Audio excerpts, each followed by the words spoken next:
student, today I will teach you class 10 lesson 4 देव। देव का जन्म विक्रम संवत 1730 माना जाता है और उनका निधन विक्रम संवत 1824 माना जाता है। देव के पद पढ़ने से पहले हम उसके जीवन परिचय के बारे में पढ़ेंगे। So open your book and start reading.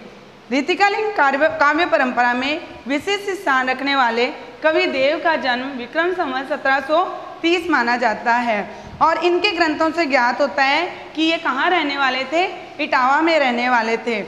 इनके पिता का नाम कुछ विद्वान बिहारी लाल दुबे भी मानते हैं। इनके वंशज वर्तमान में इटावा और कुसुमरा में रहते थे। देव की रचनाएं लगभग 52 मानी जाती है, किंतु इनकी कुछ प्रमुख रचनाएं हैं जैसे भाव विलास, भवानी विलास, रस विलास, कुशल विलास, काव्य रसायन, देव चरित्र और अश्रियाम, सुजान विनोद, प्रेम तरंग आदि। देव ने भी केशव की भांति क्या किया था, आचार्य कर्म का निर्वाह किया था। केशव जो है वो भी कवि का ही नाम है, उनकी तरह उन्होंने क्या किया, आचार्य कर्म का निर्वाह किया था। स्वभाव से रसिक होने के कारण उन्होंने अपने काव्य में कौन से श्रृंगार रस को प्रधानता दी है। यह श्रृंगारिकता छिचली नहीं है, खाली दिखावा मात्र नहीं है, बल्कि उसने क्या किया है, उसमें एक विशेष गंभीरता को भी विद्यमान किया है। ये वे ऐसे रसवादी आचार्य माने जाते थे जो अलंकारों को स्वाभाविक प्रयोग उनका क्या क्या था, सबसे बड़ा आग्रह माना जाता था। देव ने साहित्यिक ब्रज भाषा को अपनाया था, परंतु इन्होंने संस्कृत, प्राकृत, अभ्रंश, फारसी आदि शब्दों का भी क्या किया है, प्रयोग किया है। इस प्रकार कवि देव काव्य सृष्टि और आचार्य की दृष्टि के कारण क्या माने गए हैं, महाकवि माने गए हैं। क्यों माने गए हैं, काव्य की सृष्टि और आचार्य की दृष्टि दोनों से ही उनको महाकवि माना गया है, जिन्होंने तत्कालीन सामाजिक और साहित्य परिस्थितियों में हिंदी साहित्य को अमूल्य ग्रंथ रत्न प्रदान किया है। अब इनका जो पाठ परिचय है कि इन्होंने अपने पदों में किनका वर्णन किया है, उनके बारे में पढ़ते हैं। यहाँ निर्धारित कविता में देव ने अपने आराध्य श्री कृष्ण के गुण कथन के बारे में बताया है। सांवरिया श्री कृष्ण के पाँव में घुंघरू की क्या हो रही है, मधुर आवाज सुनाई दे रही है। पीत वस्त्र पहन रखे हैं उसने, वो भी क्या हो रहे हैं, सुहावने लग रहे हैं। माथे पे मुकुट है, आंखें जो है, नयन जो है वो चंचल बताए गए हैं। मंद हंसी है, वो भी क्या हो रही है, शोभायमान हो रही है। कृष्ण के लोक प्रचलित स्वरूप को कवि ने अभिधा में समग्रता प्रदान की है। हिंदी काव्य के अंदर 3 प्रकार की शक्तियाँ होती है, अभिधा शक्ति, लक्षणा शक्ति और व्यंजना शक्ति। तो कवि देव ने अभिधा शक्ति को समग्रता दी है। देव को पेचीले मजमून की बुनावट में निपुणता हासिल थी। दूसरे पद में उन्होंने मौलिकता पूर्वक कृष्ण की जादुई सूरत पे गोपिकाओं, जो गोपियां हैं, उनका मुग्ध होना बताया, या वो उसके चेहरे पे मुग्ध होना क्या होता है, उनकी विविधता को प्रदर्शित करता है। तीसरे पद में उन्होंने स्मृति एवं स्वप्न में कविता का वर्णन किया है।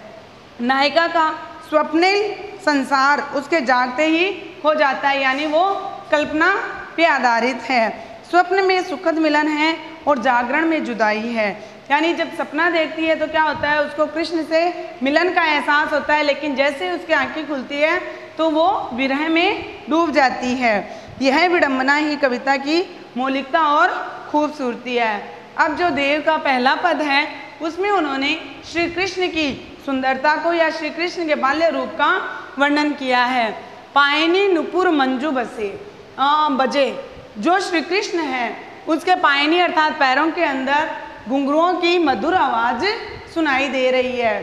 ठीक है, कटी किंकनी में धुनी की मधुराई।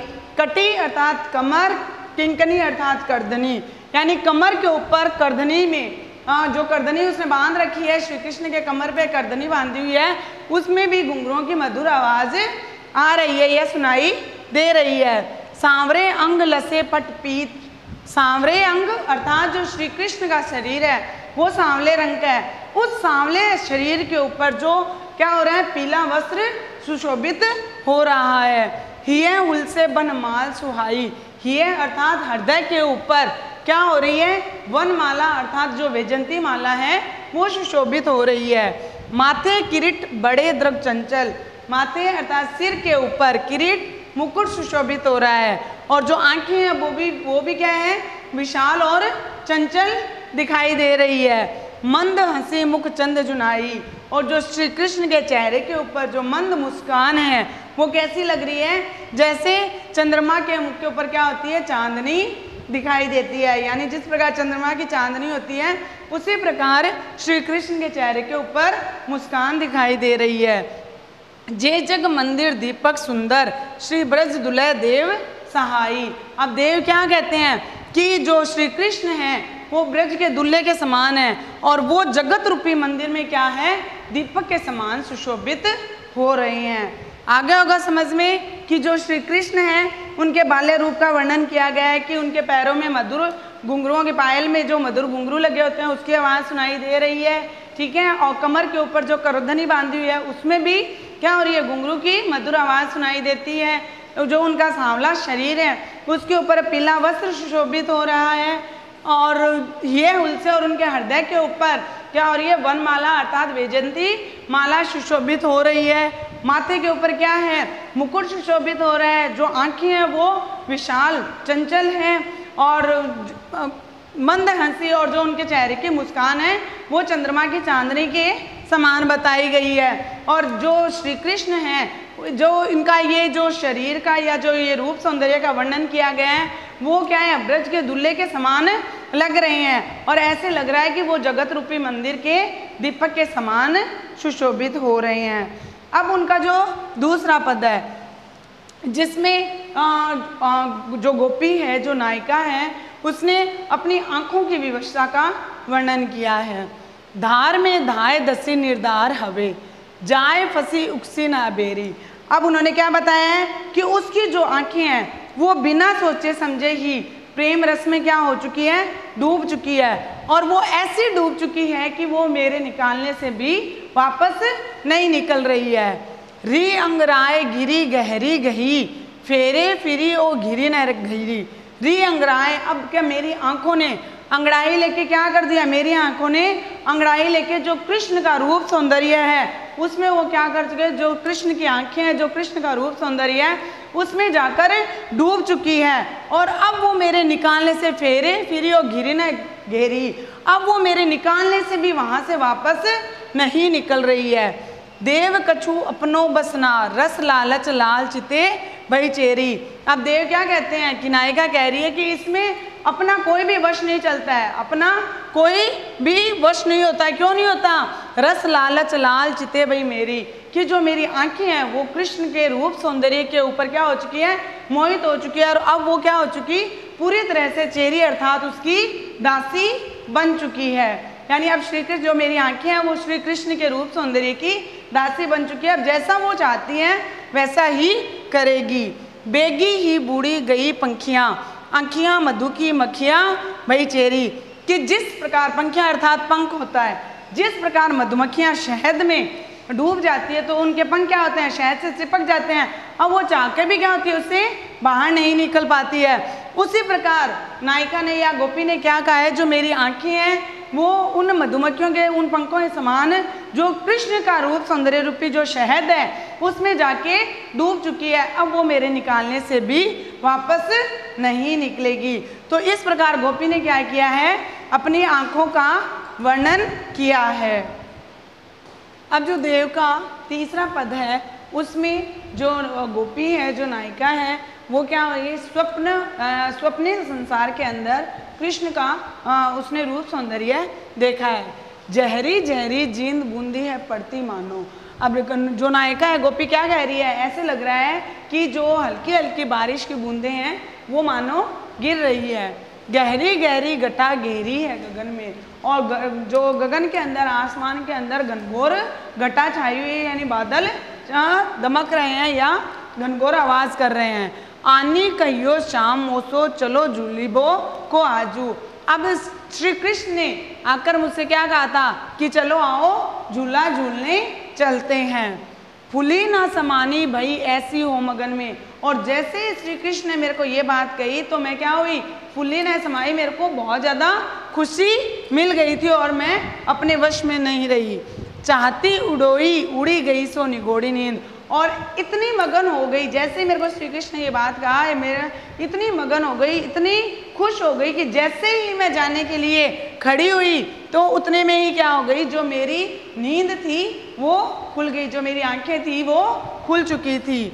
सोए गए भाग मेरे जागी वहाँ जगन में। और जैसे ही मेरी आंखें खुली, जैसे ही मैं जागी, मेरे को लगा कि मेरे जो भाग्य थे वो हमेशा के लिए सो चुके हैं।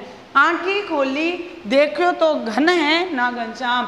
और जैसे ही मैंने आंखें खोली तो क्या थे, न तो कहीं बादल दिखाई दे रहे थे और न ही कहीं श्री कृष्ण थे। घन अर्थात बादल, घनश्याम अर्थात श्री कृष्ण। ना तो कहीं बादल थे और ना ही श्री कृष्ण थे।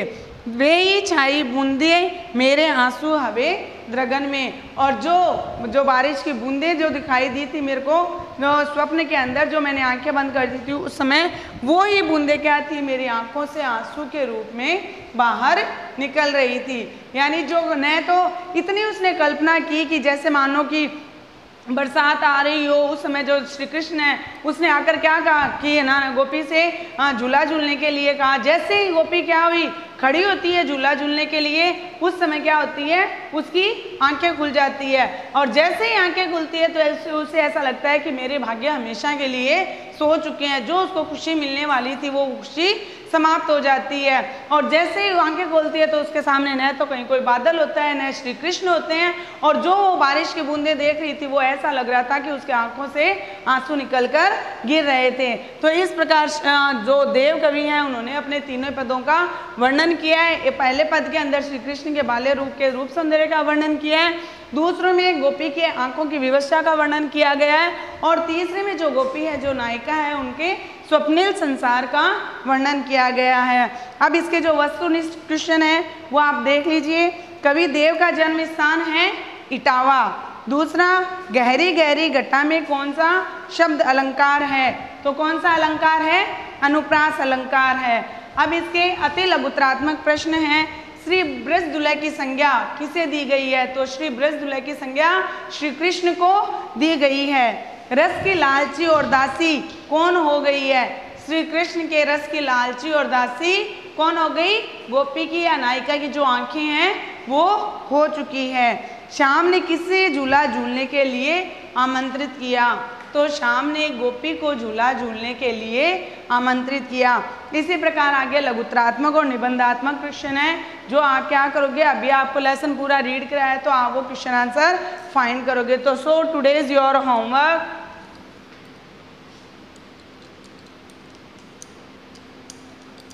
Find question answer and read. Okay, ये टुडे इज योर होमवर्क है। So thank you.